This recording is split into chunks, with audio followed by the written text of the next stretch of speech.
voudrais remercier les panélistes qui ont bien voulu se joindre à nous, en commençant par Madame Pendebo, qui a en réalité beaucoup fait pour ce musée-là, de son inauguration en 2018 à aujourd'hui, qui a accompagné la direction, participé à beaucoup d'événements et fait profiter son public de son savoir. Je pourrais en dire de même le professeur Faxo Sarr, qui a effectivement également accompagné la préfiguration de ce musée, qui a organisé à différents titres de très grandes conférences. La dernière étant le festival EcoFest, qu'il a piloté depuis la CEDEAO, engageant le gouvernement du Sénégal.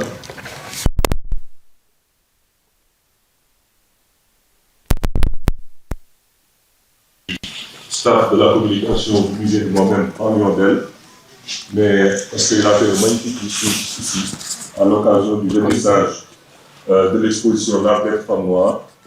Et nous avons pensé utile de publier ce discours-là le 8 mars, donc dans notre toute nouvelle plateforme Substack. Je voudrais également associer à ces remerciements Tabara Korkandiaï, qui nous a également accompagnés récemment sur des questions militantes comme pour la Palestine et qui était là également très engagé pour le colloque Fanon. Remercier bien évidemment et féliciter aussi par la même occasion Mme Odile Tendang, qui a choisi le musée des civilisations noires pour abriter ce lancement. Et dire pour finir que cette activité, elle résonne avec notre programmation de cette année qui porte sur les musiques noires sur scène et qui englobe donc la question du chant et des chants de résistance.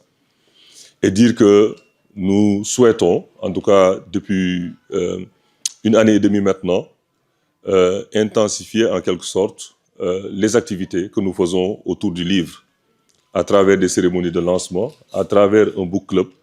Et nous travaillons à aller vers un projet où les livres en langue nationale seront débattus. Nous y travaillons avec des Kodoufal Dejo. Et je pense qu'autour de ces activités, nous demandons bien évidemment à notre public de les suivre et de nous accompagner. Donc merci à tout le monde. Sans plus tarder, nous excuser juste pour le retard, qui est plutôt du ressort du musée. Nous avions une délégation de la Cour des comptes à recevoir, et non des panélistes, ni de l'écrivain. Donc vous donnez la parole, je crois, à Tabara Korka, n'est-ce pas? Je voudrais donc, monsieur le directeur de l'IFAN, chers collègues, je suis très heureux de me retrouver ici depuis le temps de Amadi Bokoum, de vous retrouver ici. Donc l'IFAN continue à jouer son rôle dans l'espace de la réflexion, de la culture d'une manière générale. Et je vois le dynamisme que vous avez apporté à cette structure depuis que vous êtes là. Et nous sommes très fiers de dire que vous venez de l'IFAN. Vous êtes bien évidemment à côté de notre collègue, lui aussi, qui est un artiste, je crois, un homme de culture, un peintre, c'est ça, n'est-ce pas, c'est Youssouf? Oui, un homme de culture, un homme de musique. Donc voilà, donc ça ne m'étonne pas de le retrouver à chaque fois qu'on parle de culture. Donc merci à tous d'être là. Je voudrais d'abord remercier l'auteur Odile Tendeng. Et Odile, je dis, ce livre, on l'a tellement entendu, ça fait 20 ans, oui, presque 20 ans. C'est en 2007 que j'ai assisté à la première restitution de ces recherches sur Aline Sitoé Diatta. C'était au musée de l'IFAN, Théodore Monod. Et depuis, je me tenais de ne plus revoir ce qu'elle avait fait. Déjà, ce qu'elle présentait, pour moi, était suffisant pour pouvoir être partagé. Tellement c'était magnifique ce qu'elle était en train de dire. Et donc, nous sommes là aujourd'hui ensemble.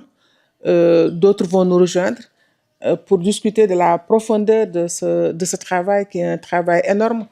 Pendambao, qui en a assuré la préface, je crois, a dit de manière très concise, mais aussi de manière très, très profonde, la portée de la portée de ce travail sur Aline Sitoé et Diatta.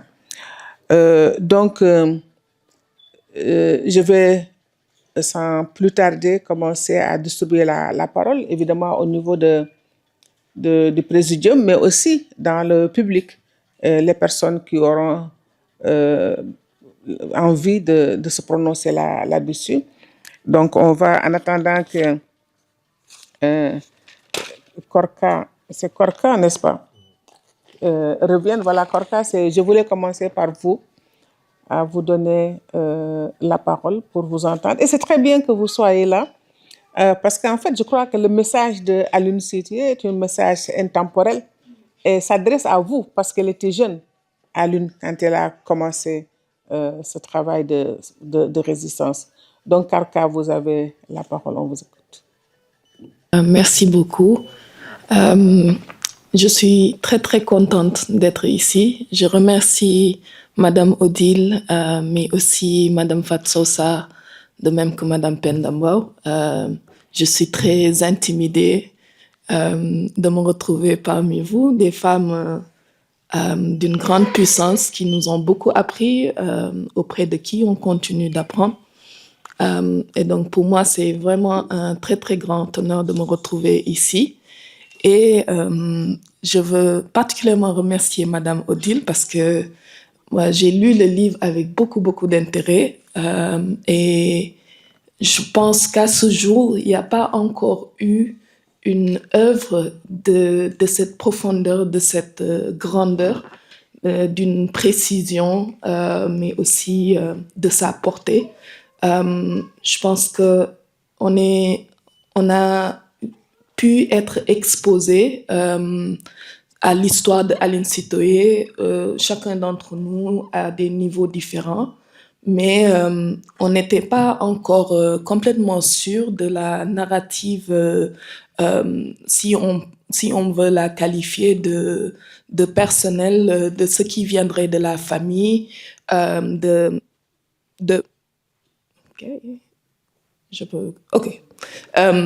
donc de la famille. Et moi, je veux particulièrement commencer par cette partie-là, c'est-à-dire comment Madame Odile a procédé à l'écriture de cet ouvrage. Donc ici, il ne s'agit pas simplement elle le dit très clairement, ce n'est pas un récit historique, ce n'est pas l'histoire classique comme on la connaît, narrée avec une méthodologie académique classique.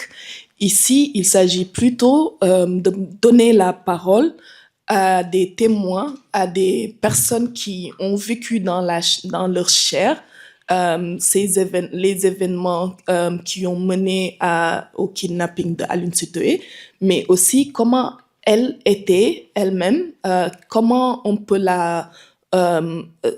quelles sont les choses disponibles qui nous permettraient de saisir qui elle était, comment elle était, qu'est-ce qu'elle pensait, mais aussi ce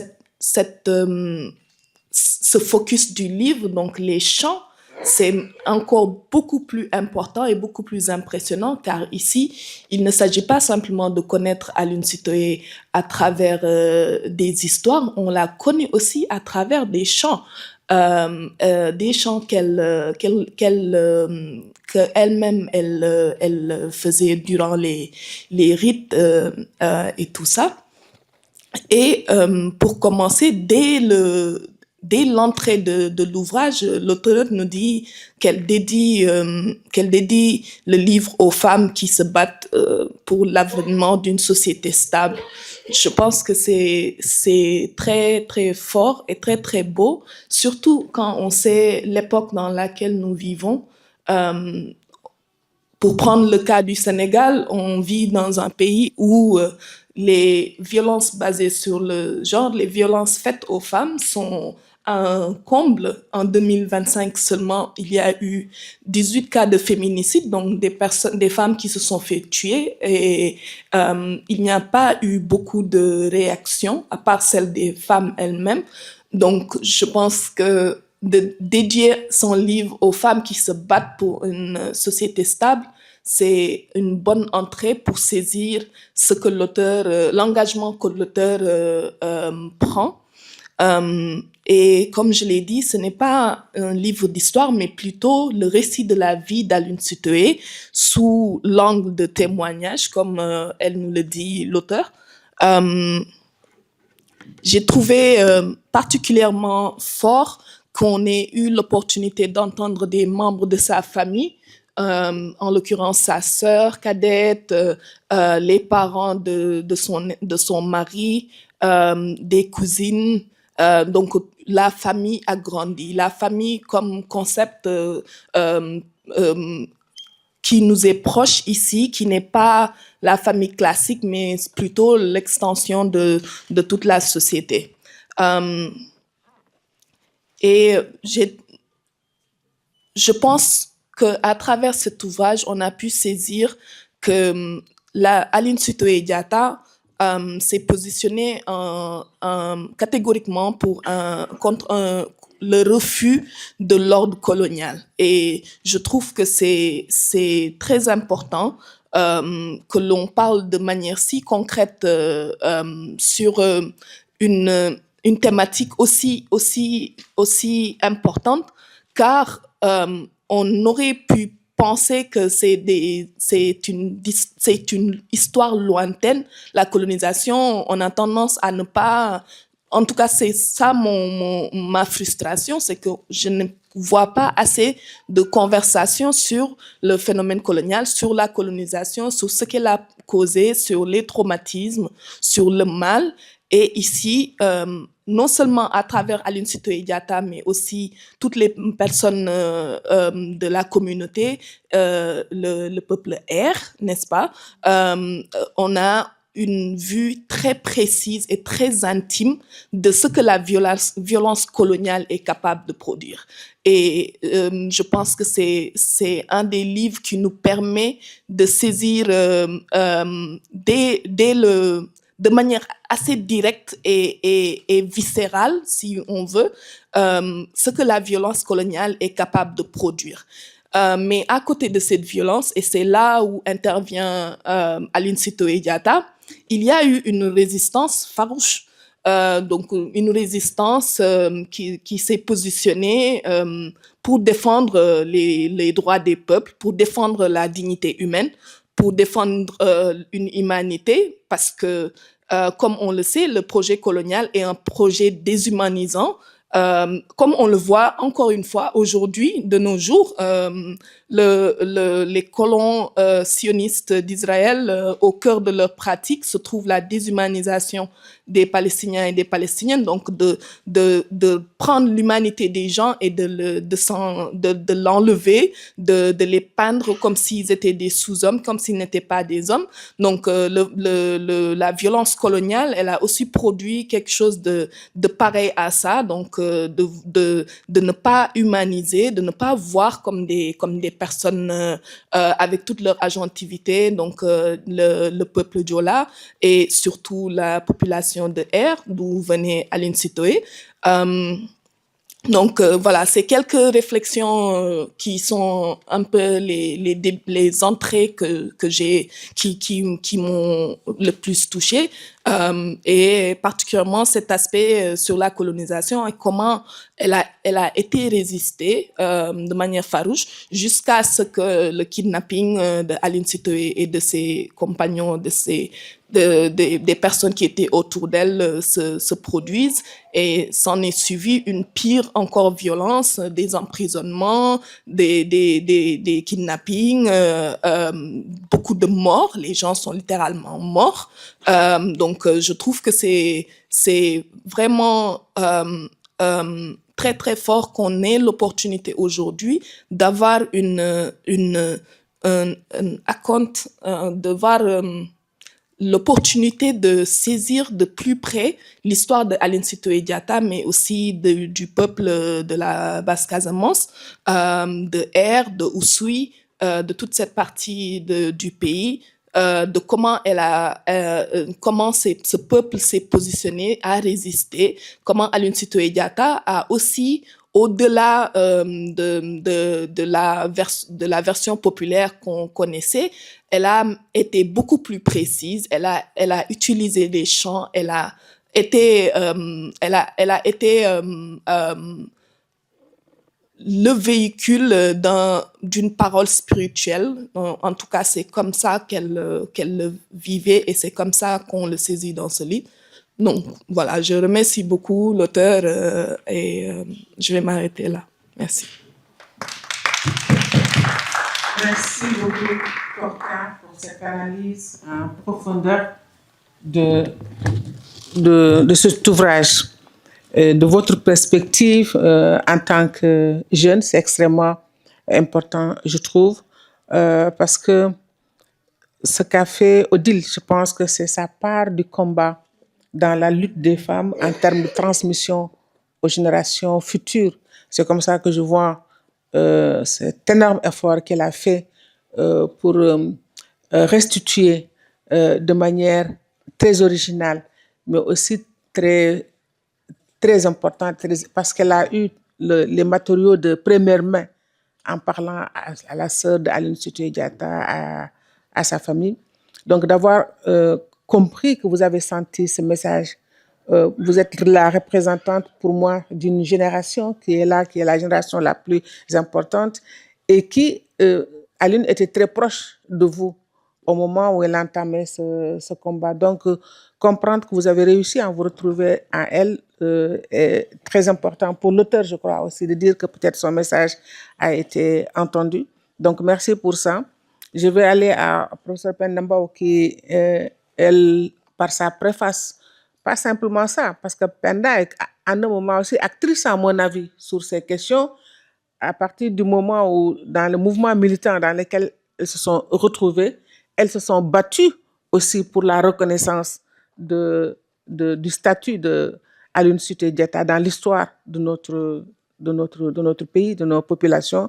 Donc la parole de Penda aussi est une parole extrêmement importante et forte par rapport à ce qu'on est en train d'examiner tout à l'heure. Merci Penda. Merci Madame la modératrice Fatou. C'est pas par hasard qu'elle soit là aujourd'hui. Parce que ces dernières années, elle a porté non seulement le combat des femmes, mais rendre visible ce combat pour en faire un élément central, justement, de civilisation. Avant de venir à ce qui nous réunit, Monsieur le directeur, je voudrais rappeler un peu ma relation avec le musée. Quand j'ai fini ma maîtrise en 1979, je suis allée au ministère de la Culture voir Assane Seck pour lui dire que moi, je voulais partir au Brésil, faire la formation où les Mahantatal et tout le monde, tous ces gens étaient partis, faire la formation et devenir muséologue et travailler dans le fameux musée des civilisations parce qu'on en parlait beaucoup du temps du président Senghor. Et Assane Seck m'a dit, on vient de supprimer la construction du musée. Il n'y aura plus ce musée. Et j'étais très malheureuse quand il m'a dit ça. Mais viens travailler avec nous. Nous avons 2 postes budgétaires où tu vas aller pas musée, où tu vas aller aux archives culturelles ou au patrimoine. Et il appelle Lamine Sy à l'époque qui était le directeur du patrimoine. Lamine, est-ce que nous avons des postes budgétaires? Il dit oui, monsieur le ministre, nous avons 2 postes budgétaires. Il me dit, il m'a même supplié à venir travailler au ministère de la Culture. C'est comme ça que je me suis retrouvée, le temps d'aller en France, terminer mes études. Je me suis retrouvée au musée des à la direction du patrimoine. À l'époque, le ministère de la Culture était le ministère de Senghor, qui nous connaissait tous, qui a fini par nous connaître. Il travaillait et j'étais chargée de m'occuper des sites et monuments historiques. Et Assane Seck m'avait demandé, et comme ça, je me suis retrouvée à préparer le lancement de la campagne internationale de Gorée etc. Et j'ai eu un temps, c'était pas long, mais j'ai eu un moment très dense au ministère de la Culture. Et quand j'ai été nommée en 2001 ministre de la Culture, là aussi c'était pas long, j'ai donné une grande interview que vous pouvez trouver dans Le Soleil sur 2, qui avait fini par agacer d'ailleurs Ablaye Wade, où j'ai regretté le fait qu'on ait suspendu la construction du musée des civilisations. Parce que pour moi, je voyais toujours notre relation avec la diaspora. Et le Festival mondial des arts nègres, c'était 2 piliers, à mon avis, qui devaient nous relier à la diaspora. Et j'ai argumenté, j'ai développé. Et comme Ablaye Wade était quelqu'un de très pragmatique, il a pris les 2 projets, le musée pour le réaliser avec les Chinois et organiser le 2e festival mondial, le FESMAM ici au Sénégal. C'était parti comme ça. Je n'ai pas regretté d'avoir... Parce que Wade n'avait pas de vision sur la culture. Peut-être sa femme, mais pas lui. Et tous, en général, les politiques, ils se disent que nous ne pouvons pas faire plus que Senghor et ils s'en débattent, et ça ne les intéressait plus. Mais là, vraiment, c'était comme ça. Maintenant, j'en viens à l'ouvrage qui nous réunit. Avant de connaître Odile et cet ouvrage, c'est dommage que Marie-Angélique ne soit pas là ce matin. On était dans le mouvement féministe, Yewi Yewi, etc. Surtout au début des années 80, j'étais jeune assistante au niveau de l'université. Et le mouvement maoïste, peut-être Youssou pourra en parler, c'était organisé pour, disons, faire revivre un certain nombre de personnages, Lamine Senghor, Aline Sitoé Diatta, etc. Et ils avaient commencé à faire, au sein de leur mouvement, de leur organisation, des études, faire des études sur ces personnalités-là. Et Aline Sitoé, je l'ai découverte avec, justement, le mouvement féministe et particulièrement Yewi Yewi. Et c'était une grande mobilisation à l'époque. Mobilisation qui avait obligé Abdou Diouf à envoyer une mission à Tombouctou pour suivre les traces d'Aline Sitoé Diatta. Et cette mission, il y avait Salim Bey, l'ancien directeur des archives du Sénégal, le professeur Omar Khan du département d'histoire. Ils étaient partis, ils sont restés à Tombouctou, vraiment pour voir les documents, lire ce qu'il y avait, suivre les traces, jusqu'à aller sur la tombe, ou en tout cas là où était supposé être enterré Aline Sitoé Diatta. Donc, on était dans cette atmosphère. Et ce que le mouvement féministe de l'époque avait réussi aussi, c'est de récupérer la cité Claudel pour lui donner le nom d'Aline Sitoé Diatta. C'était une des conséquences justement de cette mobilisation. C'est après que j'ai rencontré Odile dans le cadre de l'Institut de Gorée. Elle aussi, elle faisait un travail magnifique. J'en suis à ma 5e préface d'ouvrage. Mais cette préface a une tonalité particulière à cause justement de cette histoire. Parce que, pour 2 raisons, ou en tout cas au moins une raison très importante, c'est que pour la première fois, nous sommes en présence d'un ouvrage qui traite de façon approfondie, complète, l'histoire d'une femme. Ce qui n'est pas le cas, on ne trouve pas vraiment, en tout cas pas au Sénégal. Fatsar, elle a beaucoup fait autour des figures, jusqu'à, je crois, les femmes d'Ender de son Walo natal, etc. Mais on n'a jamais eu un travail complet, réfléchi, autour d'une figure féminine qui prend en charge plusieurs aspects, des aspects historiques, comme elle a expliqué, mais des aspects liés à l'identité, à la culture et à la dimension religieuse. J'avais le choix entre 2 types de préfaces. Écrire une très longue préface où je prendrais des éléments du livre que je mettrais, alourdir la préface. Pour moi, c'est pas nécessaire.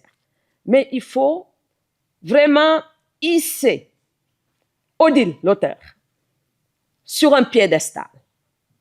Elle dit qu'elle n'a pas fait un travail d'historien dans son texte. Non, elle a fait plus qu'un travail d'historien parce que les anthropologues s'y retrouvent, les historiens, les culturalistes comme mon ami Ngel, tout le monde s'y retrouve. Et c'est ça. Et pour la première fois aussi, ça il faut le dire,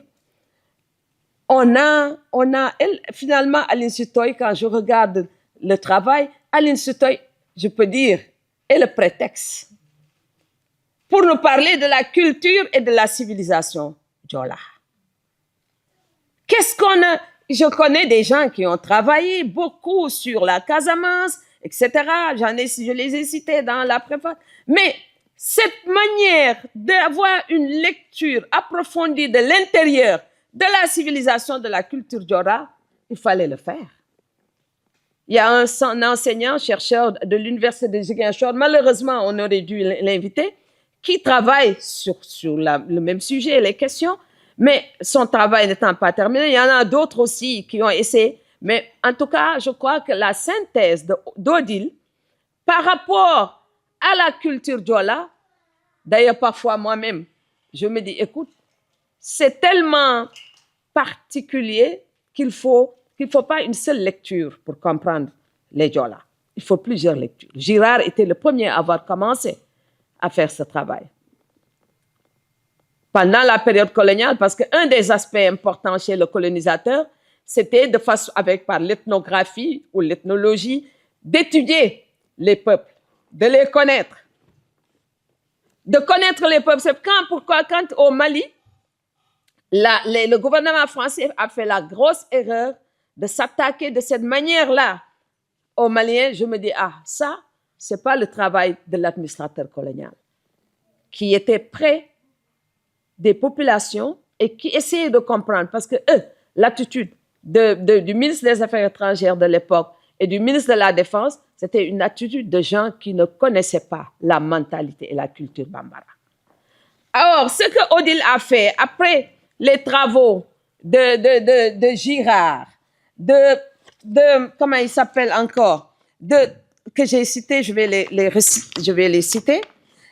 Alors, elle a fait cette synthèse et c'est une étude de l'intérieur de la culture et de la civilisation Diola. Maintenant, un autre élément que j'ai trouvé intéressant, c'est que Odile, pour moi, elle s'inscrit sur la lignée, ou en tout cas des traditionnistes. Il faut les connaître, des gens comme Youssouf Tata Cissé, Wakam Sissoko, etc. Youssouf Tata, quelqu'un d'extraordinaire. Quand on le rencontrait, on avait, ou bien revenir un peu sur ce qu'a fait avec le boucher de Kouta, etc. Tout cet écrivain malien. Donc, elle s'est inscrite sur cette voie, sur la ligne de ces grands traditionnistes, parce qu'au fond, quand on y réfléchit, elle a repris tout ce que la tradition Diola lui a donné comme possibilité de récolter, de nous parler de cette culture. Elle a parlé des airs, mais avec elle, je pense, pour la première fois, à moins d'aller regarder les documents dans les archives, etc., on a une excellente synthèse sur les Diola, après tous ces auteurs que nous avons cités. Alors, il y a Toliver Diallo et Diallo qui en a parlé. Robert Baum, que nous connaissons très bien, un Américain qui aussi a traité du processus de la prophétie et le processus d'héroïsation de Aline Sitoé Diatta. Mais avec le travail de Odile, quand on met de côté ce qu'a représenté celle qui est considérée comme la Jeanne d'Arc africaine, sénégalaise, parce qu'au fond, c'est comme dans les études sur les thaumaturges, les études, les rois thaumaturges, etc. On voit que Aline Sitoé Diatta, elle avait des dons, des possibilités, des capacités. Elle pouvait soigner, elle pouvait faire tomber la pluie, elle était un personnage extraordinaire qui sortait de l'ordinaire par ses dons. Et comment elle utilisait ses dons, et on le voit, elle avait des visions, les esprits, etc. Elle reliait le monde Diola au monde invisible. Le monde Diola au monde invisible. D'ailleurs, moi, quand on a changé le titre, j'étais un peu déçue parce que j'étais absolument pour le titre, le premier titre, la résistance par la spiritualité. Pourquoi les femmes devraient sortir de la spiritualité? Elle était une prophétesse. Moi-même, j'ai été traitée de Ndiaye Modi Grando, on l'a traitée de prophétesse. Donc, les femmes, elles ont aussi leur place dans le panthéon. Dans le panthéon, dans le panthéon, je ne dis même pas le panthéon uniquement traditionnel, mais même dans les religions révélées, elles ont un pouvoir mystique, des capacités mystiques. Et ça, il faut valoriser cet aspect chez les femmes parce que ce ne serait que justice. Il faut continuer. Ce qui a toujours été, c'est elle qui était au cœur de l'identité, de la culture, de la civilisation, mais surtout de la religion, des religions traditionnelles. Alors, Aline Sitoé, je pense, l'ouvrage, elle pourra y revenir parce qu'il faudra qu'elle nous explique, Aline Sitoé, pourquoi elle est devenue cette héroïne pendant la période coloniale, une figure incontournable de la résistance face à la colonisation. Mais l'auteur nous a partagé avec nous tout un processus, c'est-à-dire elle a suivi l'homme Diola ou la femme Diola depuis la naissance, les différentes étapes de la vie qu'elle a expliquées, depuis la naissance, le baptême, le mariage, la vieillesse et la mort, c'est-à-dire les différentes étapes de la vie qu'elle a retracées à partir justement de cette civilisation. Ça aussi, ce sont des éléments qui sont d'une très grande utilité. Il y a quelques années, quand Achille Mbembe venait d'être nommé, désigné comme directeur exécutif du CODESRIA, il avait organisé un colloque extraordinaire, la biographie de Dieu. Il l'avait intitulé, à Gorée d'ailleurs. Et dans cette biographie de Dieu, il y avait une présentation de Henri Ossebi, un philosophe congolais, Congo. Henri Ossebi était devenu après le ministre des Affaires de l'enseignement supérieur du Congo-Brazza. Henri avait expliqué, c'est vrai aussi pour la plupart de l'Afrique, mourir à Brazzaville, mourir et laisser dire. Les funérailles à Brazzaville. Et ce sont ces images autour des funérailles qu'on retrouve chez les Sérères, qu'on peut retrouver chez les Diola, etc. Des moments où on fait parler des morts, que le mort peut sortir pour nous expliquer pourquoi il est mort. Qu'est-ce qui va se passer? Je trouve que c'est propre à ces civilisations que nous connaissons en Afrique, surtout dans l'Afrique, avant l'arrivée des religions monothéistes. Quand le président Senghor est décédé, il voulait se faire enterrer à Joal. Mais on dit que l'Église s'y était opposée. Parce qu'on allait faire les choses traditionnelles. Et quand le cercueil est sorti de la cathédrale, le cercueil était là, moi j'étais là. Qu'est-ce qui s'est passé ce jour-là? Le cercueil a refusé de bouger devant les femmes qui avaient les calebasses et qui chantaient. Le cercueil a refusé de bouger et il a fallu les danses, les libations, les chants de ces femmes pour que le cercueil daigne bouger et partir. Ça, ce sont des phénomènes que nous retrouvons en Afrique. Et je crois que dans le livre de Odile, on voit vraiment la profondeur de cette culture. Qu'est-ce que je peux dire d'autre? Il faut lire l'ouvrage. Je ne peux pas tout raconter. Je ne peux pas tout dire.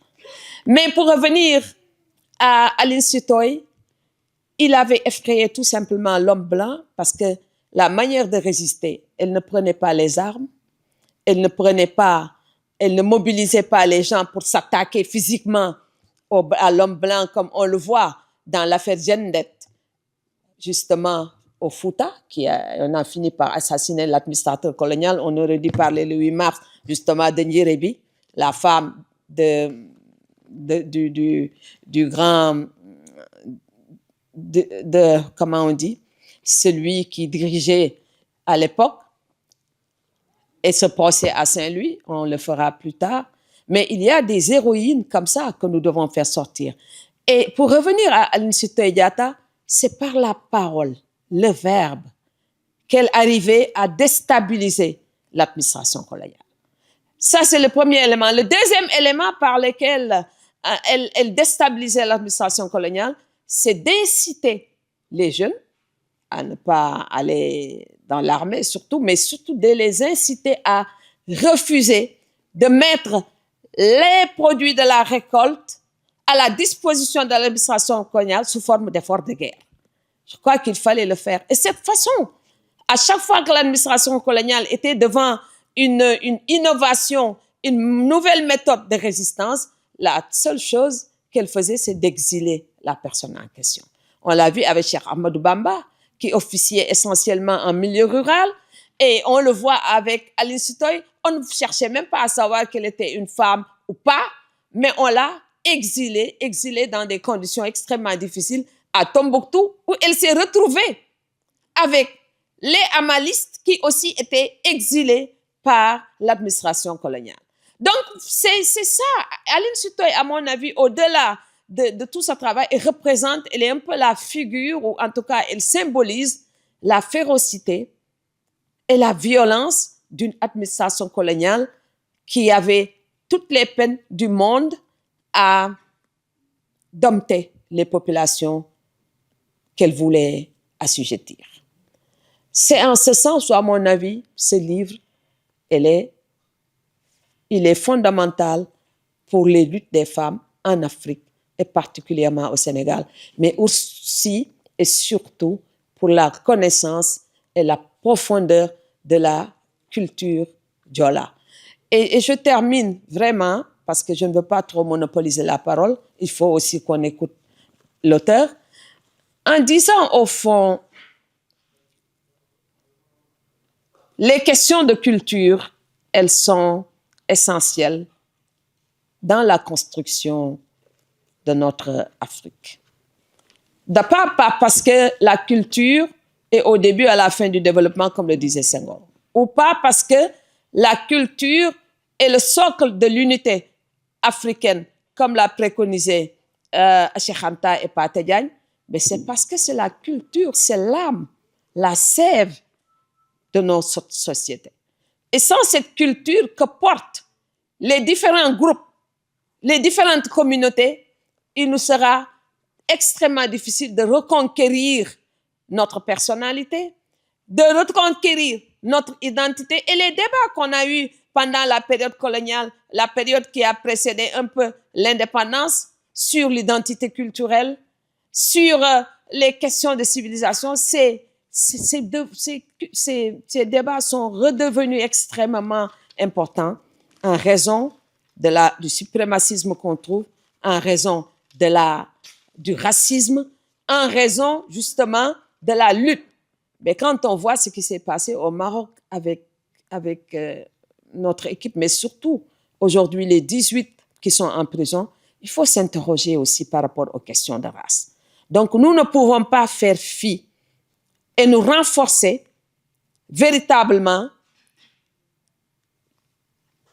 à partir de ce que nous sommes. Et en ce sens, merci Odile d'avoir partagé avec nous non seulement les réflexions, d'avoir pris le temps de faire la recherche et de faire un travail soutenu, un travail important, un travail qui devient incontournable pour ce que nous voulons bâtir aujourd'hui au Sénégal, en Afrique. Merci. Merci beaucoup, Penda, pour avoir fait le tour et nous montrer les dimensions multiples de ce travail. Elle est linguiste, mais elle a fait un travail d'anthropologue. Et en anthropologie, c'est le terrain qui détermine, ce n'est pas le chercheur. Ce qui explique probablement le temps mis. Mais heureusement qu'elle a mis ce temps-là pour arriver à nous ouvrir des fenêtres de réflexion sur des questions jusqu'ici que nous ne maîtrisions pas sur Aline Sitoé Diatta. Par exemple, elle arrive à nous prouver que toutes les images qu'on montre sur Aline, ces photos-là ne sont pas des photos d'Aline Sitoé Diatta, parce que sa famille ne se reconnaît pas. Mais en même temps, c'est magnifique parce que ça veut dire que chacun dans son imaginaire peut se construire une image de qui doit être Aline Sitoé Diatta. J'aimerais bien donner la parole au public. Je pense que Annie Colli a des choses à dire. Elle qui a lu et relu cet ouvrage, mais qui aussi appartient à cet espace. J'ai découvert, je ne connaissais pas le groupe R. Moi, je connais les Diola d'une manière générale. Donc, à travers le travail de Odile, bon, on me disait qu'il y a plusieurs groupes, mais c'est avec elle que j'ai compris qu'il y a aussi un travail à faire sur l'identification de ces groupes. Ça, peut-être ce sera plus tard qu'il leur a donné ce nom, des gens qui peut-être ne se comprennent même pas, mais qui, nous dit-on, appartiennent au même groupe ethnique. Donc, il y a tout un travail de recherche encore à faire sur nos propres espaces pour la connaissance de nos populations. Donc sans continuer, je vais donner la parole à Annie, ensuite à Youssou Mbargane. Je pense que Youssou, tu as aussi des choses. Ah oui, Agnel. Anna Agnel. Ngel. Ah oui. Donc, Ngel, Penda m'a expliqué pourquoi on doit lui donner la parole. Donc, Annie va prendre la parole et vous allez vous la passer. Et lorsque nous prenons cette table des matières, nous voyons qu'une large partie, la toute première, et ça fait beaucoup de micros à tenir, hein. J'ai vu comment on souffrait là-bas. Il faut penser à nous, hein.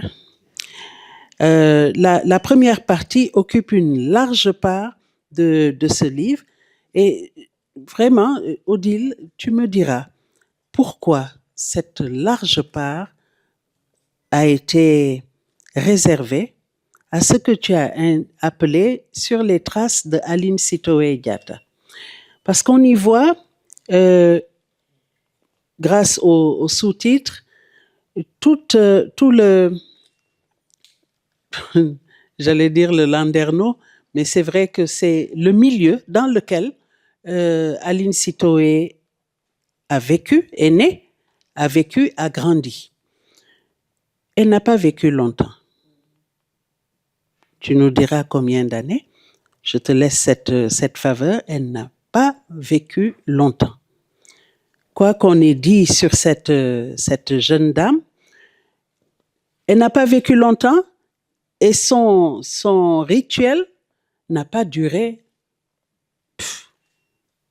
plus de 2 ans peut-être. Ce sont de véritables questions que je me suis posées. Alors, en tant que Diola d'une autre ère géographique, moi qui suis de Django, autour de Bignona, c'est avec beaucoup d'intérêt que l'on découvre comment, en milieu cabrousse, on concevait la vie. Comment on concevait la vie et comment on vivait, on vit encore par rapport à Emetai, Dieu, comment on vit les uns par rapport aux autres, comment on vit par rapport à cette image de Aline Sitoé qui continue à planer sur l'imaginaire de ce peuple. La semaine prochaine, tu seras accueilli dans cette sphère. Et tu n'y viendras pas en étrangère. Non pas que tu connaisses bien le milieu pour être très proche, mais quand même, tu as exhumé Aline Sitoé Diatta. Comment tu vas être accueilli là-bas? C'est une question que tu te poses dès maintenant. Le Diola est un homme très secret. Si on a pu, il t'a fallu 20 ans ou plus, si on a pu exhumer tous ces secrets, ben, comment on est accueilli dans sa terre natale? Je vous remercie.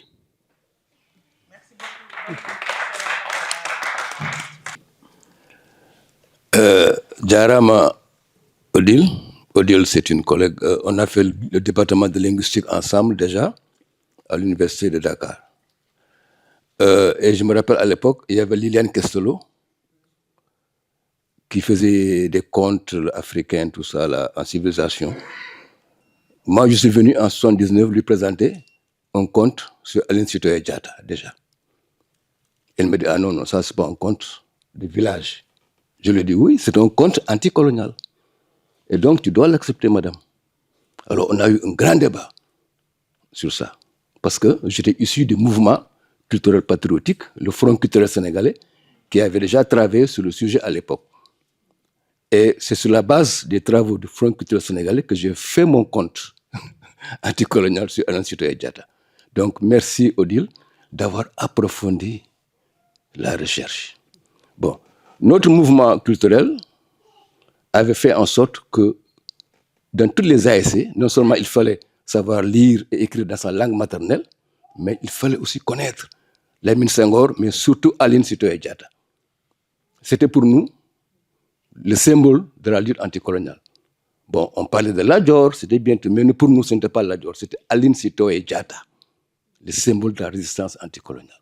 En Casamance, avec toute la dynamique communautaire de l'époque. Voilà pourquoi donc le Front culturel sénégalais a mis l'accent sur Aline Sitoé Diatta et nous avons travaillé bien sûr à l'époque en collaboration avec tous les historiens de Casamance, avec l'abbé Diamacoune et consorts. Même quand l'abbé Diamacoune est venu ici à Dakar aux chambres de commerce pour parler dans le cadre du COCARSI, comité d'organisation du carnaval de Ziguinchor, le Front culturel sénégalais est venu pour aussi parler de Aline Sitoé Diatta avec l'abbé Diamacoune. Et donc, je n'ai pas besoin de m'appesantir, mais voilà le poème que l'on balançait en Wolof. Et ce sont les jeunes de nos sections qui aussi récitaient ces poèmes dans les écoles primaires. Ndax jigéen yu mel ni Aline Sitoé dañu raaf ba faw. Aline Sitoé mi daa neexoo xala woowu ñuy banque te tëla ko dama. Aline Sitoé des na ko méngale ab dabal bu ne maw nii ñaret àgg ca kaw di ngaara ko loojo ko goqi déggoo safara. ñu may nopp Aline Sitoé Diatta moom mi sasoo woon ma bal lépp luy sooxal askan wi. Kàddoom ngaa ngi jolli di xotti diirub kilaas nasal mbañ ci xolu bépp aji réew. Alors, vous imaginez ce poème, on le donne aux enfants qui vont à l'école primaire. Le maître dit, qui récite? Un enfant se lève. Moi, monsieur, il récite le poème sur Aline Sitoé Diatta. Le maître est étonné. Non! En Wolof en plus? Oui! Donc, le maître venait nous rencontrer au niveau de l'ASC. Et on explique pourquoi nos sections cadettes connaissent cette héroïne. Et je viens de boucler 2 années d'études en Casamance sur les variétés de riz. Et j'étais fier de voir qu'il y a une variété de riz qui porte le nom d'Aline Sitoé Diatta. Pourquoi je parle de ces variétés de riz? Parce qu'en milieu Diola, les rites agraires, quel que soit le poids de l'homme, c'est la femme qui est au plus haut niveau sacerdotal d'officier les rites agraires. L'homme vient après. Même si c'est lui qui lance en premier la graine dans le champ de riz, mais c'est la femme qui a le seul monopole d'ouvrir la clé spirituelle pour annoncer le début des semences. Ce rôle lui revient. Donc, elle a une échelle sacerdotale que l'homme n'a pas. Et donc, là, nous reconnaissons le droit génétique de la femme qui explique le matriarcat en Afrique et qui montre que nous avions raison de lui donner, de lui conférer ce pouvoir spirituel. Je vous remercie. Merci Fatou. Je voudrais féliciter vraiment Odile pour son travail, qui est une contribution, je pense, de référence sur la résistance africaine, particulièrement la résistance des femmes et des jeunes femmes, et de la jeunesse d'ailleurs. Cette résistance encore africaine, il faut la mettre toujours en relation avec la jeunesse pour avancer. Alors, le premier point sur lequel je voudrais insister, c'est que plus nous avançons dans la recherche sur l'Afrique, sur la colonisation, sur l'esclavage, etc., plus on se rend compte, moi personnellement, de l'ampleur des résistances et de la pluralité, de la diversité des profils de résistants. Et à ce niveau-là, il y a une sorte de renversement qui s'opère, puisque nous sommes plus intéressés, enfin orientés vers la colonisation elle-même, ces processus de domination, etc., etc., ces agents, ces acteurs, les militaires, les commandants, etc., etc., mais peu sur les acteurs qui ont résisté. Donc, il y a une sorte d'inversion maintenant qui se passe.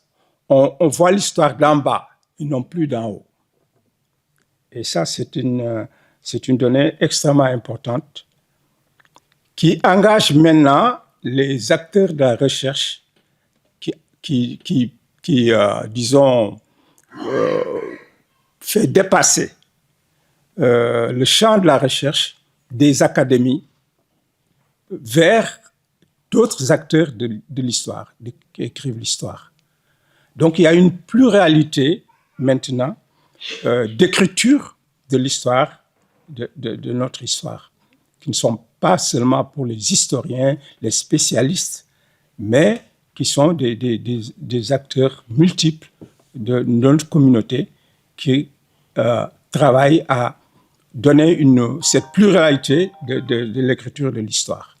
Et je pense que ce que Odile fait, ce que les associations des années 70 ont compris, ont mis en place la recherche sur Aline Sitoé, sur d'autres acteurs, etc. Ce n'étaient pas des historiens, mais c'est des acteurs de la société, des communautés, des militants, etc. Donc il y a une histoire militante, plurielle, qui est en train de se développer dans l'écriture de l'histoire. Et ça, c'est important. Ça, c'est le premier point.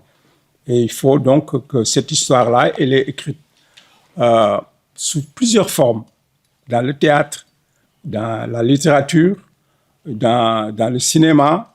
On avait vu déjà Sembène, comment il a initié dans le cinéma, aujourd'hui dans les vidéos des jeunes, etc. Donc, cette pluralité correspond à la prise en charge d'un champ de recherche qui est devenu plus vaste, de connaissance de notre histoire.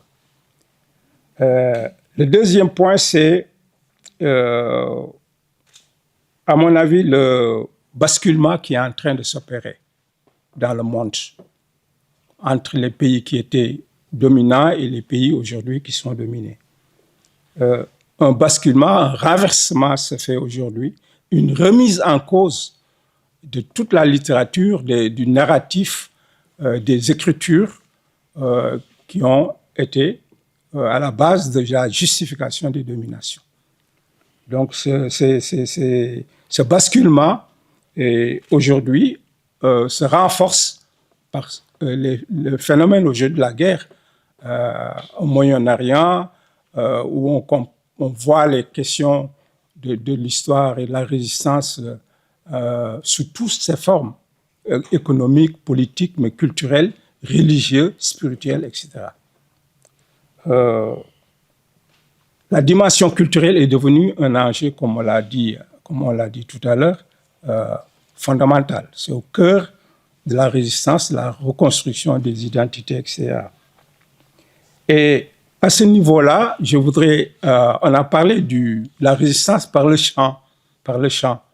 Et c'est peut-être là qu'il faut examiner un peu plus la question de l'oralité dans la résistance.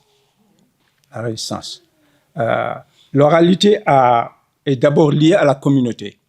parce que nous sommes des communautés qui vivons, qui avons des relations, des liens, etc., de reproduction, d'alliance autour de l'oralité.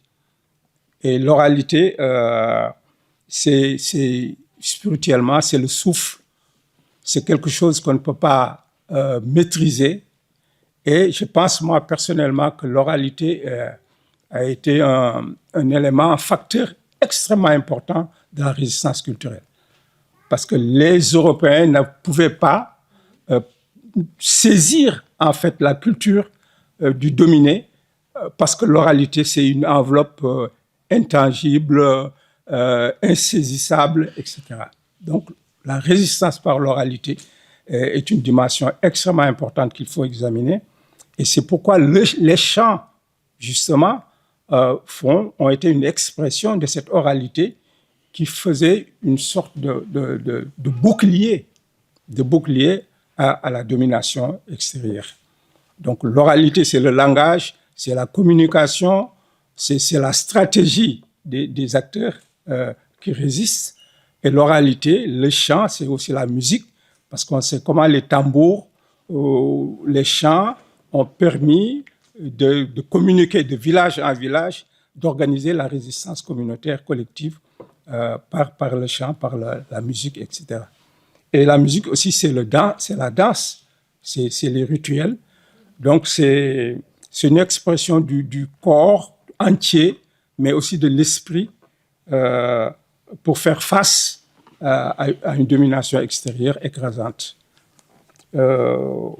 Donc, à mon avis, aujourd'hui, il y a bien sûr les chants, c'est les rythmes, hein, c'est aussi le rythme, c'est les pulsions, c'est la respiration, c'est le cœur, c'est vraiment l'acteur entier à l'intérieur de sa communauté qui résiste par rapport à la domination extérieure, au racisme, donc à une construction d'une identité forte, collective, mais qui est aussi qui est basée sur la spiritualité. Et on l'a dit, dans le cas à l'Institut Diatta, on a vu comment la résistance n'était pas militaire, n'était pas armée, mais qu'elle était forte et massive. De village en village, les gens résistaient par leur âme, par la danse, par la communion, etc., etc. Et aussi par l'appel aux forces spirituelles ancestrales pour résister à l'extérieur. Donc, je pense qu'il faut poursuivre maintenant cette tâche que nous avons, cette tâche d'écriture de l'histoire plurielle, par bien sûr la littérature, mais aussi sous des formes de théâtre, utilisant le cinéma, les vidéos, etc., etc. Et pourquoi pas aussi les rencontres comme les nôtres, ou même des rencontres plus populaires avec les enfants, etc., à qui il faut transmettre cette culture de résistance qui correspond maintenant à un basculement du monde où tous les peuples qui ont été dominés sont en train de résister. On le voit dans le Moyen-Orient, on le voit en Amérique du Sud, on le voit partout. Le monde résiste, la jeunesse résiste. Et dans cette résistance qui est essentiellement culturelle, il y a les jeunes et il y a les femmes. Voilà, merci. Bon, pas moi. Voilà. Oui. En tout cas, si d'autres... C'est que la question aujourd'hui est importante. On aimerait bien avoir le retour une fois sur place. Quand Mansa Makan Diarra a écrit sa trilogie, la trilogie de Bouddha, il a été attaqué, c'est vrai. Il a été pourquoi tu dis que c'est Et moi-même, j'étais confrontée un peu à ce sujet, à ce problème, avec l'histoire des castes. Quand on a commencé, et puis je parlais beaucoup, je me révoltais contre le phénomène, beaucoup d'intellectuels castés, et il y en a un particulièrement qui m'avait dit, mais pourquoi tu parles de nous? Parce qu'il estime que moins on parlait de nous, plus nous avions de la force, parce qu'on était insaisissable. Mais une fois qu'on se dévoile, après on perd cette force. C'est pourquoi la question de Annie, On aimerait bien être sur place. Une fois sur place, il faudra nous partager avec nous comment les choses se sont passées. Merci. Voilà, passe la parole à monsieur qui est derrière.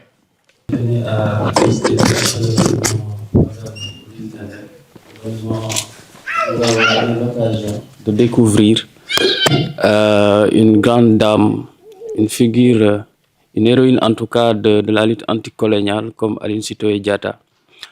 Par la même occasion aussi remercier toutes les grandes dames aussi qui ont partagé cette réflexion, en l'occurrence Madame Tabara Korkam, Korka Ndiaye, Madame Fatou Sossar et Madame Penda Mbow. Et par la même occasion aussi, vous rendre en tout cas un hommage appuyé à l'occasion du mois de la femme. Et voilà, je pense que l'occasion fait le larron également, qu'on célèbre aussi Aline Sitoé Diatta. À l'école, souvent on nous parle d'Aline Sitoé Diatta, de sa forme de résistance, mais seulement dans le milieu qu'elle a vécu, c'est-à-dire en Casamance, le rôle qu'elle a joué, etc. Mais souvent, on ne parle pas d'Aline Sitoé Diatta du moment qu'elle a été extirpée, qu'elle a été arrachée de sa terre natale et de son vécu à Tombouctou. Parce que moi, c'est comme si on a un peu tronqué l'histoire. On nous parle d'Aline Sitoé Diatta étant une jeune dame brave, n'est-ce pas, qui a mené des combats pour sa propre communauté. Mais après être exilée, qu'est-ce qu'elle est devenue? Qu'est-ce qu'Aline Sitoé Diatta? Comment elle a vécu à Tombouctou? Étant aussi chargée, dépositaire en tout cas d'un pouvoir spirituel, est-ce qu'elle a continué à, n'est-ce pas, à pratiquer cette forme de spiritualité? Comment en tout cas, quel héritage on peut vraiment retenir d'Aline Sitoé Diatta à partir de Tombouctou? Est-ce qu'il y a une certaine matérialité ou bien c'est juste la mémoire qui est restée là-bas? Et la deuxième question, peut-être, c'est dans sa communauté. Est-ce que après que Aline Sitoé Diatta soit exilée, est-ce qu'il y a eu une continuité déjà dans la pratique de cette forme de spiritualité? Est-ce qu'il y a un mode de transmission qui a eu lieu par rapport à cette transmission de pouvoir qu'elle incarnait en milieu diola? Mais comment est-ce qu'en réalité sa propre communauté a vécu, n'est-ce pas, cette rupture, cet arrachement? Merci beaucoup. Il y a une multitude de groupes, mais en tout cas de groupes R. Elle nous a montré un espace géographique. Elle nous a parlé d'une population. Elle nous a parlé de culture. Mais surtout quand elle vient sur le personnage de Aline, c'est la dimension politique de Aline, moi, qui m'a toujours intéressée. Et elle a repris dans sa bibliographie 2 articles que j'ai écrits sur Aline. Aline, pour moi, je disais, dans la perspective de mon combat pour la lutte des femmes, la lutte au Sénégal, la résistance face à la colonisation du plan temporel et spatial est tenue d'un bout à l'autre par des femmes. Cette résistance face à la colonisation a commencé en 1855 dans l'affrontement de Faidherbe et Ndatéyala, qui a commencé par refuser à ce qu'on utilise ces terres pour accéder au comptoir de Saint-Louis. Et cette résistance s'est terminée au sud parce que la dernière personne à être déportée, c'est Aline Sitoé Diatta. Alors donc, pour mettre en exergue le travail de ces femmes dans l'espace politique, évidemment, bien avant elle, il y a eu d'autres femmes qui se sont battues politiques au fur et à mesure. Je suis dans des groupes culturels où je découvre d'autres femmes. On nous parle souvent de Ngoné Latyr qui s'est battue contre les morts pour le royaume de son père, le Kayor. Mais il y a eu une autre Linguère, une Guelwaar du Saloum, qui a fait la même chose qu'Aline Sitoé, pas Aline Sitoé que Ngoné Latyr, mais après elle a demandé à être intronisée comme roi et son peuple a refusé et s'est exilé. Et c'est elle qui a créé la ville de Warkhor. Et c'est elle, parce qu'elle s'est mariée avec le Bourba Djolof de l'époque, Biram Ndiémé Goumba, je pense, à l'époque. Donc, on trouve d'autres femmes qui ont été assassinées les femmes ont payé un très lourd tribut dans la lutte pour le pouvoir dans nos espaces. Pour dire qu'elles ont été là comme résistantes dans leur propre espace, comme combattantes. Maintenant, le problème, c'est que dans notre génération d'aujourd'hui, les générations d'aujourd'hui, il y a une rupture avec cette mémoire collective du combat des femmes. C'est comme si le seul combat, c'était le droit de vote, etc., la participation à la gouvernance, alors que les femmes ont dirigé des royaumes ici. Les femmes se sont battues contre le pouvoir colonial, elles se sont battues à l'intérieur des espaces politiques, appartenaient à des partis. C'est comme ça que je les appelais, même si c'était des familles. Donc, c'est cet effacement de la mémoire qu'il faut ramener. C'est pourquoi j'ai dit ce que Odile fait, c'est sa part de transmission dans le combat des femmes, parce que nous avons besoin de ces écritures, de toutes ces figures féminines qui ont contribué à façonner, parce qu'elle a façonné aujourd'hui un espace. J'ai eu la chance de connaître l'abbé Diamacoune, que je rencontrais régulièrement, j'allais chez lui. Et Diamacoune, lui, il était convaincu qu'Alune n'était pas morte. C'est ce qu'elle me disait d'ailleurs à chaque fois, que ce n'est pas vrai, Alune n'est pas morte. Donc, dans sa mémoire, il refusait, peut-être qu'il sait qu'elle est morte, mais en tout cas, il refusait subjectivement cette mort d'Alune. Peut-être que pour lui, Alune est morte physiquement, mais Alune n'est pas morte. N'est pas morte pour lui. Donc, c'est cette part de transmission dont nous avons besoin. Souvent, on nous dit, oui, il n'y a pas de transmission générationnelle, c'est pourquoi les jeunes aujourd'hui sont désintéressés. Le problème, ce n'est pas juste la parole extrêmement forte, ce n'est pas de les regrouper dans des cellules politiques, mais je pense que c'est ce type d'ouvrage qui permet, à mon avis, de montrer la quintessence. Parce que quand on ne sort pas indemne de la lecture de l'ouvrage de Odile sur ces questions-là. Et ça renforce davantage le poids de cette jeune femme frêle, parce qu'elle décrit aussi physiquement, en tout cas sa famille a décrit physiquement comment était cette femme. Comment cette femme frêle a pu effrayer le pouvoir colonial au point de subir ce qu'elle a pu subir. Et ça permettra aux jeunes comme Korka et aux autres de se dire, nous aussi, nous sommes héritières d'une histoire et nous ne devons pas démériter par rapport à cela. Donc, ce travail de conscience, il y a cette forme d'écriture, à mon avis, contribue à cela. Et c'est pourquoi le travail de Odile est extrêmement important, à mon avis. Il est vrai que maintenant, les objets de recherche, comme nous disons nous en chercheurs, on les prend de différentes manières. Chacun a sa porte d'entrée, son angle d'attaque, et l'essentiel, c'est qu'il y ait une convergence pour nous permettre de nous en sortir. Et c'est là où ce que vous dites est extrêmement important. C'est pourquoi j'ai tenu à ce que vous parliez, parce que vous êtes un artiste. Pour moi, je crois beaucoup aux artistes. Je dis que c'est les artistes qui sont les levains de nos futures révolutions. À force de cheminer avec... C'est une conviction profonde. Quand j'ai connu les Anta Germaine Gueye, Nyoma Fagé, j'ai compris que ces femmes-là avaient réussi d'abord à se battre contre leur société pour pouvoir s'imposer comme elles ont réussi à le faire. Parce que toute Anta Germaine appartenait à une famille bourgeoise qui exigeait qu'elle fasse des études. Qu'est-ce que c'était cette histoire de chercher à devenir une artiste? Mamfagé, on lui exige de faire le bac d'abord. Elle est devenue une grande styliste par la suite. Donc, cette capacité de résistance face à une famille, mais face à une société entière, il fallait avoir une force pour le faire.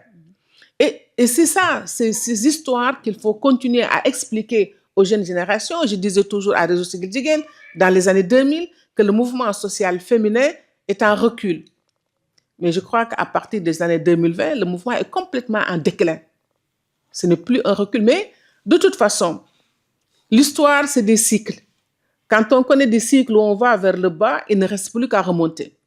Et la présence de Korka, pour moi, est un symbole extrêmement fort. Merci de l'avoir amené, merci d'avoir donné votre part de lecture sur cela, parce que je me dis, tous nos résistants ont été des jeunes en réalité. Les Ahmadou Bamba, ils étaient jeunes quand ils ont accompli ce qu'ils ont fait. Donc, leur message s'adresse, la jeunesse d'aujourd'hui doit savoir cela. Donc, votre écriture, la manière dont vous l'avez dite, peut-être que pour vous, c'est tout à fait naturel, c'est la passion du chercheur qui vous a amené sur le terrain. Vous avez décrit de manière limpide tout ce processus-là et qui, surtout, nous pousse à une réflexion. C'est ça qui est important dans l'ouvrage. Ce n'est pas juste de lire l'ouvrage, mais c'est de pouvoir s'interroger pour aller beaucoup plus loin. Et la preuve, Annie, qui a lu le livre, je pense qu'il fait partie de ceux qui maîtrisent le mieux cet ouvrage-là, nous amène à des questions sérieuses extrêmement importantes. Et le poème de Nguel, c'est Nguel Nguetoud. Nguel. Ah non, je trouve que c'est fantastique, c'est un complément de ce travail. À chaque fois que vous présentez cet ouvrage, je vous en prie, prenez le poème de Nguel et présentez-le aussi au niveau du public. Mais comme votre travail aussi, aujourd'hui c'est l'ère des réseaux sociaux, il va falloir trouver la manière dont ce travail-là, je crois, va être porté à travers le monde entier et pour me permettre à un maximum de jeunes de pouvoir s'en inspirer, se nourrir de cette sève-là pour pouvoir reprendre le flambeau de la lutte. Parce que chaque génération, moi je suis France Fanon, chaque génération va assumer sa mission. Je n'ai pas de doute sur ça. On a des moments de déclin, mais forcément, c'est la renaissance qui viendra après les périodes sombres. Donc, merci Odile. Et maintenant, on vous donne la parole. C'est de votre bouche que nous comprendrons mieux, que le public saisira mieux, parce que vous parlerez avec le cœur, vous parlerez parce que vous avez habité, à mon avis, vous avez habité ce personnage de Alioune à un moment donné. Vous vous imaginez, depuis 2007, vous nous avez fait la première présentation, et je termine sur une image, en tout cas, ce qu'elle me disait, je l'ai retenu et j'utilise tout le temps. C'est Aline disait, quand tu parles aux autres, parle avec le cœur. Quand tu te parles à toi-même, parle avec ta tête. Et ce message-là, je l'ai porté depuis 2007. J'essaie de me l'appliquer et je l'essaie de transmettre parce qu'il y a une profonde sagesse derrière ces paroles d'Aline Sitoé Diatta. Merci beaucoup.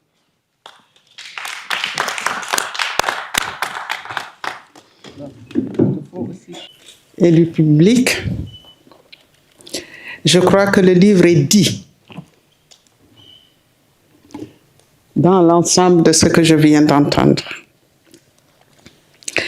Je vais peut-être partir d'une phrase que Penda a dite tout à l'heure, reconquérir notre identité.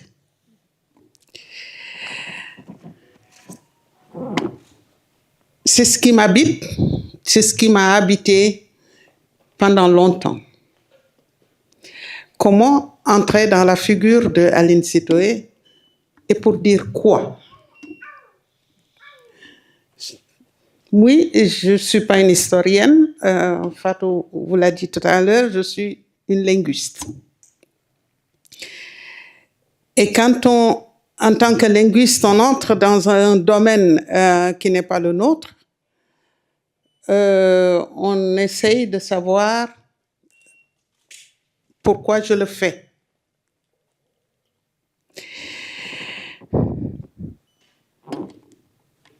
Et c'est ce qui m'a amené donc, d'une manière ou d'une autre, à avoir cette partie très longue qui s'appelle « Sur les traces de Aline Sitoé Diatta ». C'est ma porte d'entrée. Sur les traces d'Aline Sitoé, parce que je me disais, pour comprendre ce qu'elle a fait, il faut savoir par où elle est passée. Il faut savoir qui l'a portée. Il faut savoir quelle culture l'a portée. Il faut savoir quelle famille l'a portée. Il faut savoir quelle éducation elle a eue. Et ça, vous ne pouvez pas le savoir autrement que parce que ses proches en disent. Par les espaces qu'elle a habités, par la religion, etc., etc. Quand on part du principe, on dit aujourd'hui, j'entends souvent dire la reine. Elle n'est pas née dans une famille royale. Non. Elle est née comme moi, comme beaucoup d'autres en Casamance. C'est ça un peu ce qui fait la différence avec Ndate Yalla, par exemple, qui était issue d'une lignée. Elle est née dans une famille de cultivateurs, comme tout le monde. Et elle a fait ce cheminement.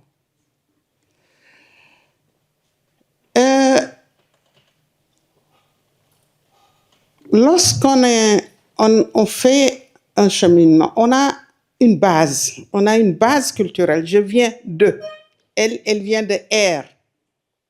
Elle chemine de R à Ziguinchor, de Ziguinchor à Dakar. Dakar des années 1930. Je me tourne vers les historiens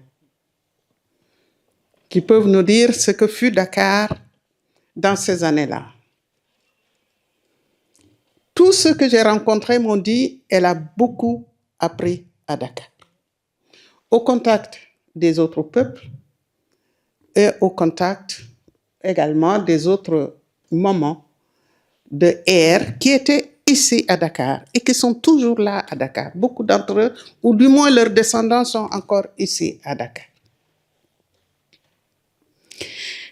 Donc, pour faire connaître Aline Sitoé, j'ai voulu faire connaître le lieu où elle a vécu. C'est la raison pour laquelle cette partie de l'ouvrage est beaucoup plus longue que les autres parties. Parce que pour comprendre Aline Sitoé, il faut savoir d'où est-ce qu'elle vient. Il y a également une chose sur laquelle je voudrais revenir, c'est les femmes en milieu traditionnel. Certainement que j'enfonce des portes ouvertes parce que les combats des femmes, Fatou l'a dit tout à l'heure, c'est des combats qu'on retrouve quasiment dans toutes les ethnies, sous une forme ou sous une autre.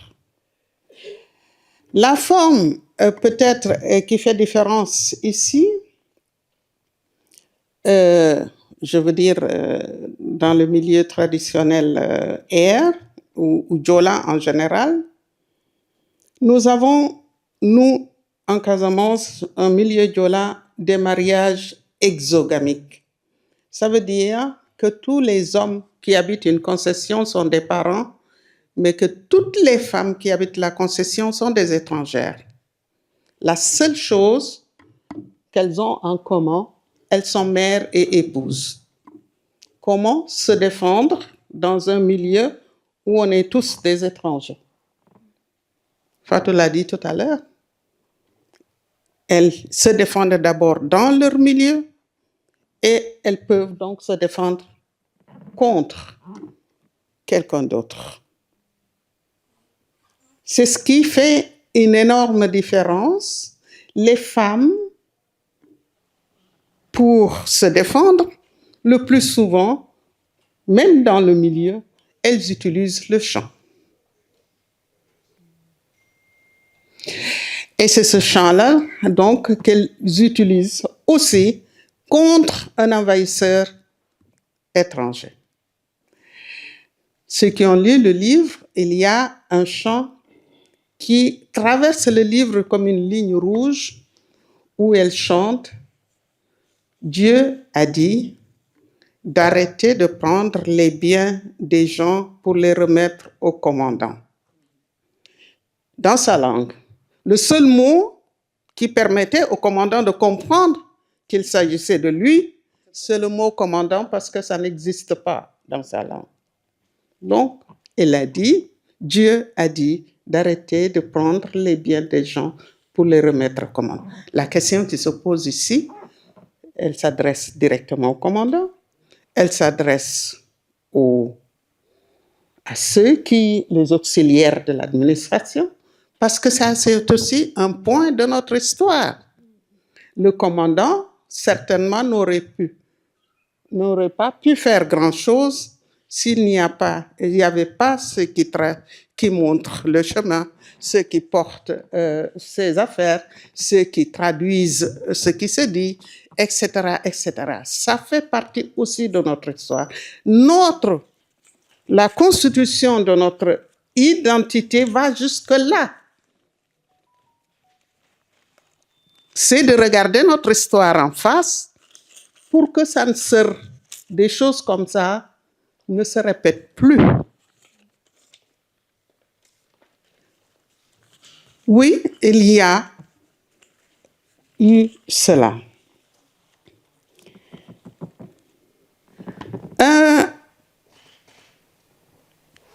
Expliquer Aline Sitoé est une œuvre très longue. Mais on peut retenir une chose. Et j'ai beaucoup aimé ce que Fatou a dit. Elle représente une jeunesse. Officiellement, Aline Sitoé avait environ 24 ans lorsqu'elle a été déportée. Et tous les gens de son village, que ce soit sa sœur, disaient elle était très jeune, elle était trop jeune. Et c'est le critère d'ailleurs, elle est arrivée à Cabrousse, lorsqu'elle a quitté le quartier de sa mère pour venir au quartier de son père, on a dit qu'elle était trop jeune, même si elle est une prêtresse adulée, elle doit se marier parce qu'elle était trop jeune. Ça, c'est un. La deuxième chose, Aline Sitoé était infirme. Beaucoup de gens l'ignoraient.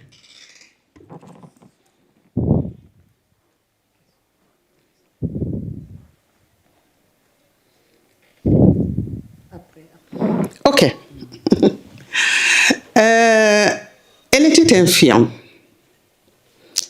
Sa sœur m'a dit les rites, lorsqu'elle restait assise toute la journée pour faire les rites, il fallait la porter pour la faire entrer chez elle. Il y a un aspect ici qui, à mon avis, est très important. Comment regardons-nous ceux qui sont diminués physiquement ou sous une autre forme?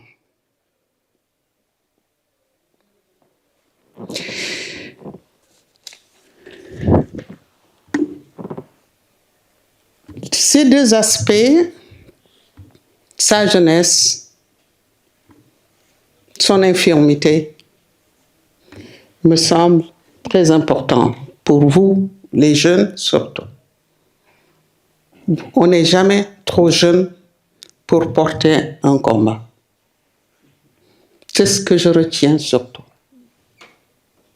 Quand elle est arrivée chez elle, en quittant Dakar pour dire « Dieu m'a dit de », elle est arrivée chez elle, on a dit qu'elle était folle. Tout le monde a dit qu'elle était folle. Ça ne l'a pas découragée. Elle a continué à parler. Elle a continué à faire, persuadée qu'elle avait une mission. Et au fur et à mesure, il y avait des gens qui ont dit, bon, essayons pour voir. Ils ont essayé, ça a fonctionné, et c'est toute la province qui se trouvait réunie dans le petit village de Cabrousse, que jusque-là, peu de gens connaissaient. Sinon, on disait c'est le village de Benjamin Diatta, qui était l'ancien chef de province à cette époque. Donc, on n'est jamais trop jeune pour s'engager dans ce qu'on croit être la voie. Bien sûr, on apprend, on tombe, on se relève. Oui, elle a eu pas mal de problèmes du point de vue par exemple, ces deux familles. Et si vous regardez les livres, vous trouverez des chants dans lesquels elle stigmatise justement ce qui s'est passé dans sa propre famille, dans son propre village, il y a un chant dans lequel elle dit, on m'a dit que si je n'arrêtais pas de parler, le blanc viendra, il va m'attacher, me mettre dans un sac et me jeter à la mer. C'est pas le blanc qui l'a dit, ce sont ses propres parents. Oui, c'est comme ça que l'engagement. Peut-être répondre à la question d'Annie, comment je serai accueillie à Cabrousse. Je donne tout simplement peut-être une anecdote.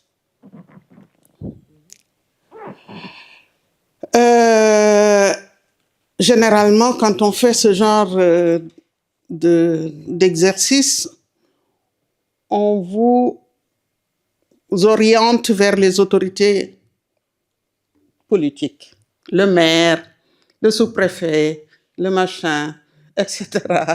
J'ai fait l'exercice. On m'a dit, vous écrivez une lettre, madame, à monsieur le maire, et puis il vous répondra. Je ne vous raconte rien, vous savez comment ça se passe.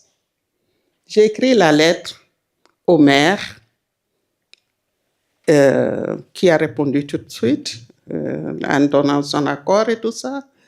Les jeunes se sont mobilisés, on va le faire au foyer 2, etc., etc. Je dis d'accord. Comment vous voulez les chaises, etc. Je dis non, je ne suis pas de Cabrousse, c'est vous qui organisez. Avant-hier, ce sont les femmes qui m'appellent et me disent, on n'a jamais été avec Aline Sitoé dans une salle. On va être au lieu où elle a toujours reçu les gens. Et c'est là-bas que nous allons organiser la présentation. Je n'ai aucune idée de comment ça va être. Oui, j'ai une idée parce que je connais le milieu. Mais lorsque je vais sans doute être obligée de ne pas prendre de cahiers, de livres, de machins, etc., mais de me conformer exactement à la forme d'organisation qu'elles auraient choisie. Pas plus ni moins. Et pour moi, lorsque j'ai eu ce coup de fil, je me suis dit, elles se sont appropriées le livre. Donc, je les laisse faire exactement comme elles voudraient le faire. Et ça va être autour de ce lieu de culte que vous voyez sur le livre, l'image qui est là. Et donc, l'accueil, je présuppose que c'est déjà positif.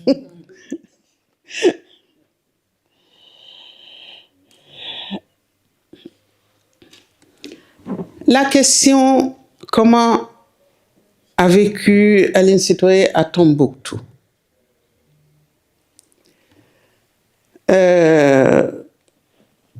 Peut-être qu'il faut dire aussi qu'après son arrestation, il y a eu comme une chape de plomb sur tout ce qui a concerné Aline Sitoé. Politiquement. Dans son village, jusqu'au moment où j'ai commencé à mener les recherches, à photographier, à filmer sa sœur, les gens avaient peur de parler d'elle. L'arrestation devait être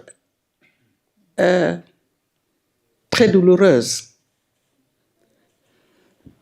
Les gens avaient peur de parler d'elle. Sa sœur m'a dit, je pensais que si je parle d'elle, on viendra me chercher comme on a fait pour elle. Je dis non, mais le Sénégal est indépendant, on a un gouvernement, etc. Il me dit, qu'est-ce qui a changé? La prison existe toujours, la police existe, les gendarmes existent. C'est quoi qui a changé? Je dis, ce qui a changé, c'est qu'on ne vient pas te chercher parce que tu as ouvert la bouche pour dire, c'est ma sœur.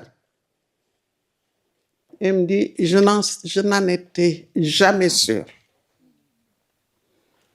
Donc, ceux qui pouvaient nous dire comment elle a vécu à Tombouctou ne l'ont pas fait. Benjamin a vécu assez longtemps, mais bon, il y avait rien. Il y a eu rien. Personnellement, au moment où je faisais ce travail, j'ai essayé de contacter des collègues au Mali pour qu'ils voient un peu s'il est possible de savoir comment elle a vécu. Malheureusement, ce collègue-là ne pouvait plus se rendre à Tombouctou à cause des événements qui se sont passés dans le nord du Mali. Est-ce que le culte, il y a une continuité? Oui. Le culte continue jusqu'à ce jour à Cabrousse selon le même rite. Selon le même rite et le même calendrier. Donc, il y a une transmission. Si vous lisez les livres, il y a le rite principal à l'endroit principal, la photo que vous voyez là-bas, mais il y a là les rites dans les villages, dans les quartiers, parce que c'est comme ça que elle l'avait fait. Le vécu, je l'ai dit tout à l'heure, le vécu, c'est, comme dit, c'est la peur qui a fait en sorte que personne ne parlait d'elle, en tout cas pas de manière à ce que qu'on sache son histoire. C'était d'ailleurs ma crainte quand j'ai commencé à mener cette recherche. Est-ce qu'on va me servir une histoire fabriquée pour calmer tous les curieux? C'était ça ma crainte. Et probablement, si je n'avais pas pris le temps que j'ai pris pour les fréquenter, pour parler avec elles, pour y aller. J'étais une habituée, finalement, de là. J'étais tellement habituée, j'ai tellement marché là. Pour vous donner une anecdote, une vieille maman me regarde, j'étais certainement toute poussiéreuse de la tête aux pieds. Elle me dit, j'ai appris que vous habitez quelque part en Europe. Je dis, oui. Elle me dit, vous étiez au chômage là-bas? Oui. Non, je n'étais pas au chômage, mais je cherchais quelque chose. Et comme dit, j'ai beaucoup marché dans Cabrousse. Beaucoup, beaucoup, beaucoup marché.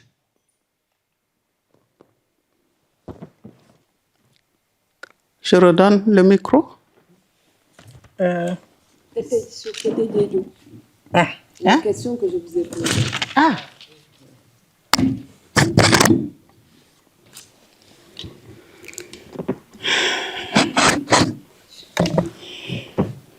Oui, ma sœur Penda voudrait que je revienne sur la figure de Tété Diédhiou. Certainement, je ne sais pas si ce nom dit quelque chose à quelqu'un ici dans la salle. Bien sûr.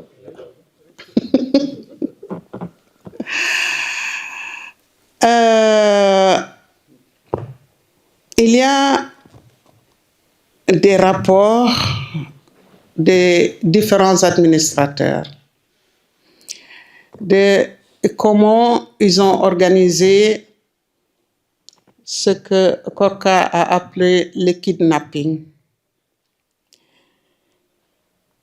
Dans tout ce processus, Tété Diédhiou était de la partie. Il était de la partie parce qu'il était, comment on appelle ça?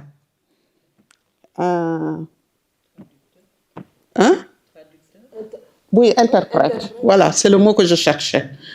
C'était l'interprète et le conseiller du commandant.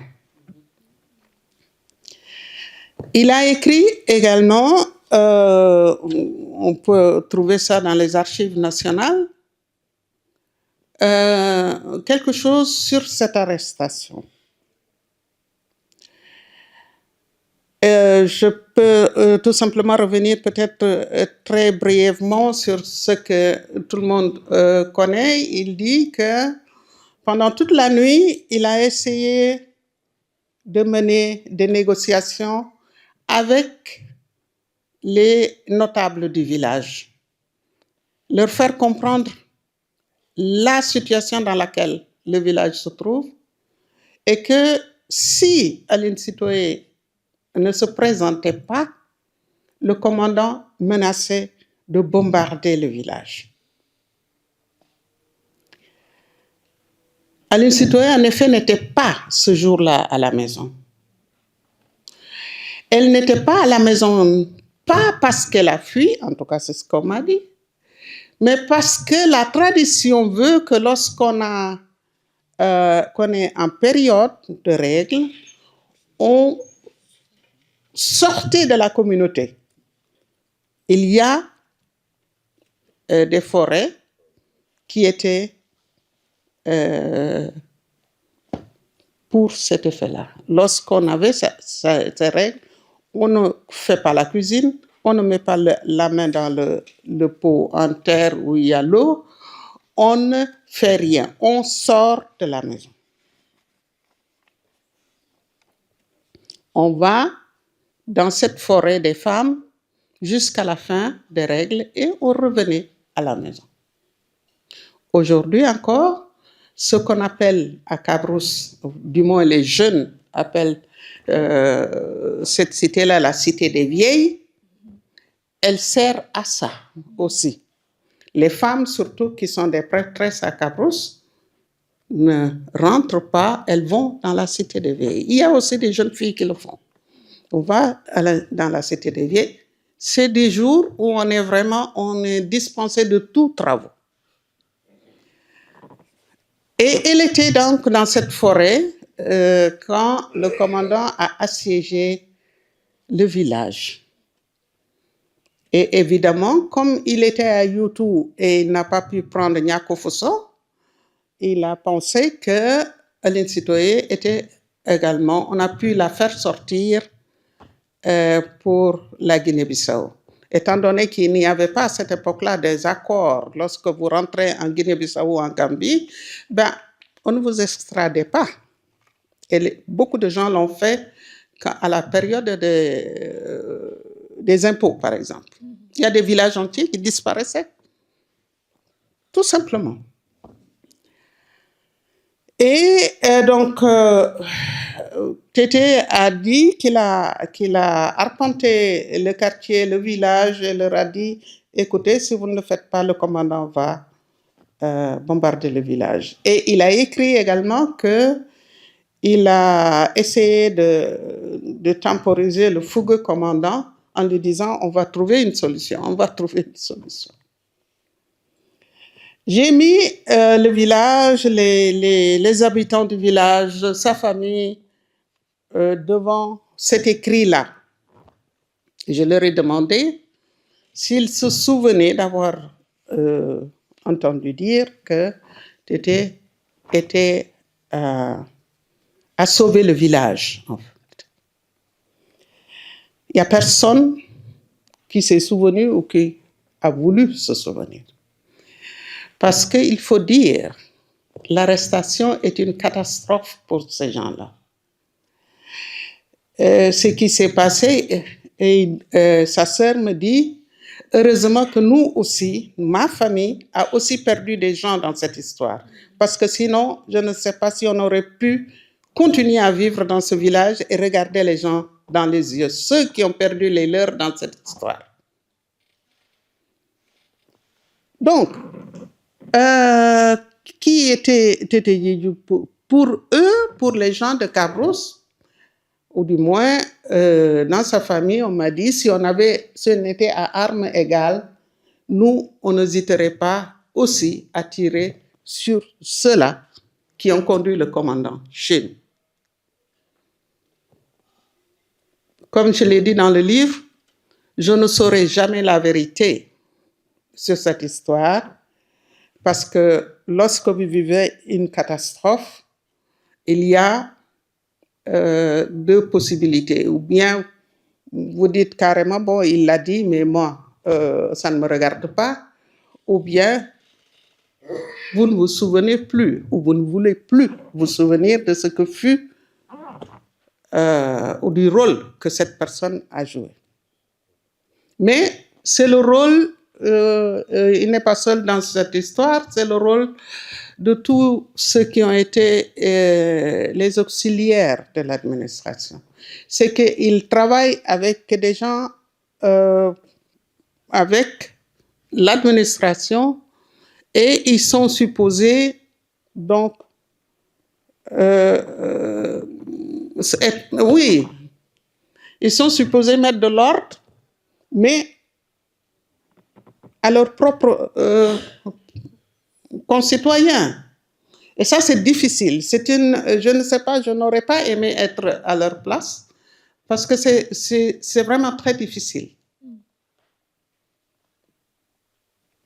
Je ne sais pas si j'ai répondu à ta question. Oui, parce que bon, j'ai lu tout le chapitre consacré à Tété Diédhiou. Mais je me souviens. Est-ce qu'il était proche?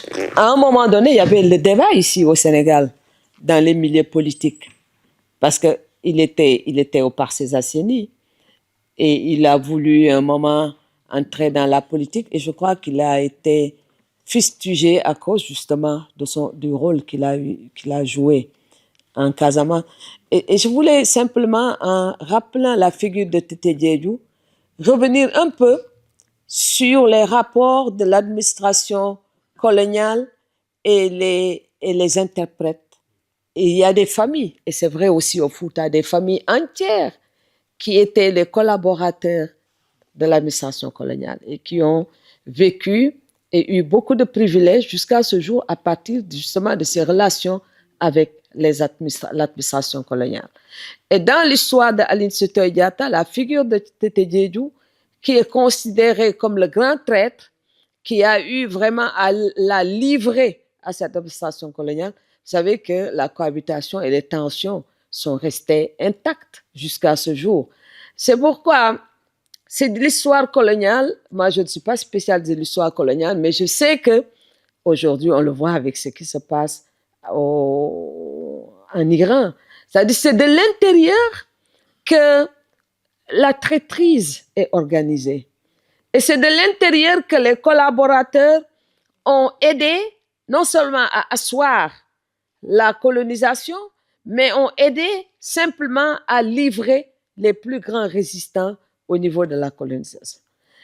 Et ça, je pense que c'est resté jusqu'à aujourd'hui pour les descendants de Tété Diédhiou, cette affaire d'Aline Sitoé Diatta. Je crois à un moment dans les années 80-90, le débat était largement revenu ici dans le milieu politique. C'est comme ça qu'on l'a connu vraiment et qu'on a connu un peu l'histoire de Tété Diédhiou. Malheureusement. Je dois ajouter une chose, c'est que oui, il était une personnalité et peut-être c'est la raison pour laquelle c'est son nom qui ressort. Mais en réalité, la traduction des chants et tout ce qu'on peut aujourd'hui dans le monde moderne appeler espion ne sont pas forcément dans l'entourage de Tété Diédhiou, mais dans l'entourage proche même de Aline Sitoé. Donc, oui, c'est peut-être ça aussi qu'on doit donner aux générations futures. Mon intérêt fait que je dis ou je fais des choses qu'il ne faut pas faire. C'est pas nouveau, mais c'est ça. Je disais hier ou avant-hier à quelqu'un qui me demandait qu'est-ce que je donne aux générations futures. Je dis la capacité de dire non. Oui. Parce qu'au moment où on te demande de faire ce travail-là, tu n'as vu que ton intérêt personnel.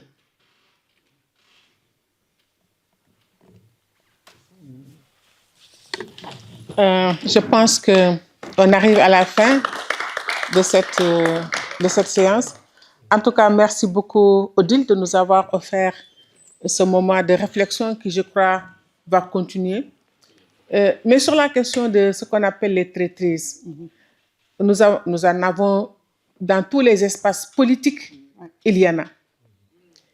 Et c'est très, très relatif. Parfois, c'est des luttes de pouvoir, c'est des intérêts politiques qui ont été à la base.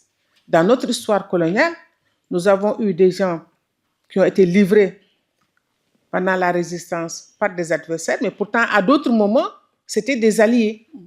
Donc, la question politique est extrêmement complexe, la question des intérêts. Et finalement, c'est pourquoi la question de Aline devrait aussi creuser sa propre société. Les conflits et les contradictions internes qui existent.